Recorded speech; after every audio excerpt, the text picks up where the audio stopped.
Hello সবাইকে, আসসালামু আলাইকুম। এখন আমরা বাহিরে চলে গেছি। এখান থেকে সিদরাতের চাচির বাসা দেখা যাইতেছে, ও ওখানে দেখতে তাকিয়ে দিছিল। এখন আমরা চলে গেছি একটা মিনিট কার্ড কিনতে, কিন্তু দোকানে মিনিট কার্ড ছিল না, খুবই কষ্টকর। চলে গেলাম দুজনে, কিন্তু তবুও কিনতে পারলাম না। তাকে আজকে একটা জামা পরিয়েছি এবং আমরা চলে যাচ্ছি বাসার উদ্দেশ্যে। আমরা বাসার কাছাকাছি চলে গিয়েছিলাম, তখন শব্দ শুনতেছি অনেক। তারপর আমি গেলাম শব্দের কাছে, গিয়ে দেখলাম যে এখানে অনেক খেলা হচ্ছে।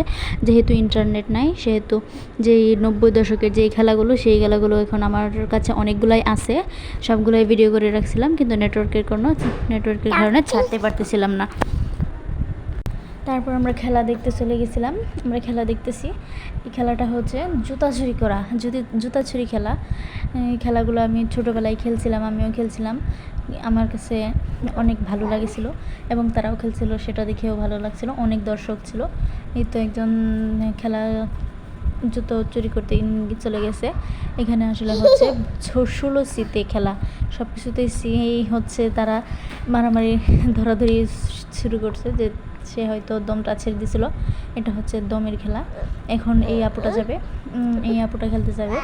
এই আপুটা খেলার সময় অনেক ভালো লাগছিল। ওরাও রেডি, তারা জুতা চোরকে ধরবে। আর জুতা চোর তো হচ্ছে যে চি করতে বলতে বলতে জুতা যখনই ছেড়ে দিবে, তখনই তাকে দৌড়ে ধরবে। আর এখানে সে আপুটা ওকে মেরে ফেলছে, কারণ তার দম ধরা ছিল। এই কারণে সে পিছন থেকে আসলেও তাকে করতে পারছে না। এখন আরেকটা আপু চলে গেছে খেলা দেখতে, খেলা নিয়ে। এখন সে আবারও জুতা চুরি করতে চলে গেছে, কিন্তু সে জুতা চুরি করতে পারলে না। সে জিজ্ঞেস করেই গেছিলো যে আমি শুধু গাড়ি যাবো আর চলে আসবো। এভাবে চলতে চলতে অনেকেই গেল। এখন হচ্ছে আরেকজন চলে গেছে জুতা চুরি করতে, জুতা নিয়ে আসতে গেছিল, কিন্তু সে জুতা নিয়ে আসতে চাইছিল, কিন্তু সে পারলো না। সে শেষ হয়ে গেল, কারণ সে তার দম ছেড়ে দিল। যদি তার দম থাকতো তাহলে সে এখন ওদেরকে মেরে ফেলতে পারতো। আর এই হচ্ছে ছেলের কারবার। তো হচ্ছে কি নিয়ে চলে এসেছে। এখন ছেলেরা তো দ্রুত স্পিডই হয়, দৌড় দিতে পারে, তাই তাদেরকে ধরতে পারে না।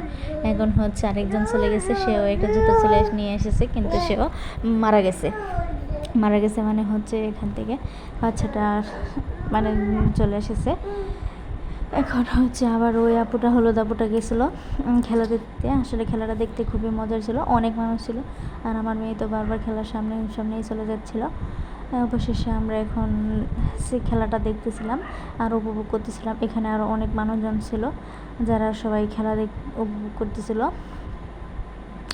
খেলাটা দেখতে আসলে খুবই মজা ছিল। এটা হচ্ছিল 90 দশকের খেলা, যখন ইন্টারনেট ছিল না তখন। আর আমি খেলা দেখতে দেখতে আমি ছাদে চলে এসেছিলাম, আমাদের বাসার ছাদে। আর এখান থেকে আমি খেলাটা আবার ভিডিও করলাম। ওইখান থেকে যখন আসছিলাম তখন স্কিপ করে আসছিলাম। এখন হচ্ছে ওই খেলাটা আবার শুরু হয়ে গেছে। এখন আবার খেলাটা দিবে, এখন আবার দিচ্ছে, কিন্তু জুতা নিয়ে চলে গেছে, কিন্তু তাকে ধরতে পারলো না। ধরতে পারলে হয়তো সেও মরে যেত। এখন খেলাটা চলতেছিল। দেখেন ওই পাশে কতগুলো দর্শক বসে আছে, ওইখানেও কতগুলো দর্শক বসে আছে, আবার কেউ ছাদে বারান্দা দিয়ে দেখছিল। এই হচ্ছে আমার বাসার পাশে চতুর্দিকের দৃশ্য। আর এখানে হচ্ছে যে জাম গাছ ছিল, আমরা বারবার জাম পেরে খাইতেছিলাম। এখান থেকে জাম কিছুটা পাকা জামও ছিল, কিছুটা কাঁচা জামও ছিল। আমরা শুধু পাকা জামগুলাই নিয়েছিলাম, পাকা জামগুলাই খাইছিলাম। কিন্তু এই বাসাটা অনেক কিনারে ছিল, উপরে রেলিং করা ছিল না, যার কারণে অনেক লাগে, মনে হয় যেন আমরা পড়ে যাব। কিন্তু আসলে আমরা পরে সাবধানে গিয়েছিলাম। সবাই দোয়া করবেন যেন কখনো কোনদিন পড়ে না যায়। এই হচ্ছে খেলার অবস্থা।